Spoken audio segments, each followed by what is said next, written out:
बिस्मिल्लाहिर्रहमानिर्रहीम। मैंने आज बर्गर बनाए हैं और बनाने के बाद फ्रीज़र में रख दिए हैं। ये मेरे फ्रीज़र में से मैंने बर्गर बनाए और थोड़े से जमने के लिए इनको फ्रीज़र में रख दिए।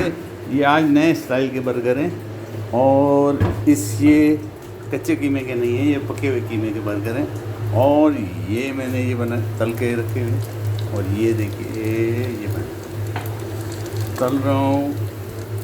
इसके अलावा अभी दिखाता हूँ, पहले बर्गर देख लूँ तला जा रहा है ज़बरदस्त तरीके से।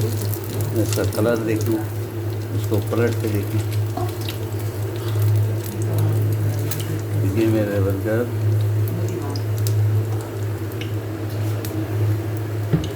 यहाँ सूजी बनी है और तीसरे नंबर पे छोले बन रहे हैं। उसका मसाला बन गया है। ये छोले रखे हैं, बॉयल छोले थैली के अंदर रख दिए थे फ्रीज़र से निकाल के।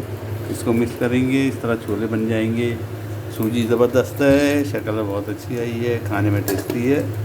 और बर्गर बनाने के बाद इसके बन बनाएंगे, बनों में डालेंगे और बर्गर बनेंगे इंशाअल्लाह। ये नए किस्म के बर्गर हैं, कीमे को पका के बनाए। मैं समझ रहा था नहीं बनेंगे, लेकिन अल्हम्दुलिल्लाह बन गए। मैं आपको बताऊँ, इसकी रेसिपी लिख दूँगा, उम्मीद है आप भी बनाएंगे।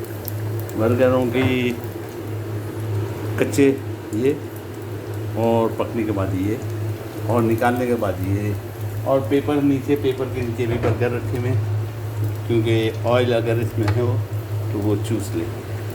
मैं इस बर्गर को ज़रा सा निकाल लूँ, उसके बाद आपको दिखाता हूँ। ये पेपर के नीचे भी फ़िलहाल बर्गर रखे हुए, तो इंशाल्लाह इसकी रेसिपी लिख दूँगा और उम्मीद है आप भी बनाएंगे।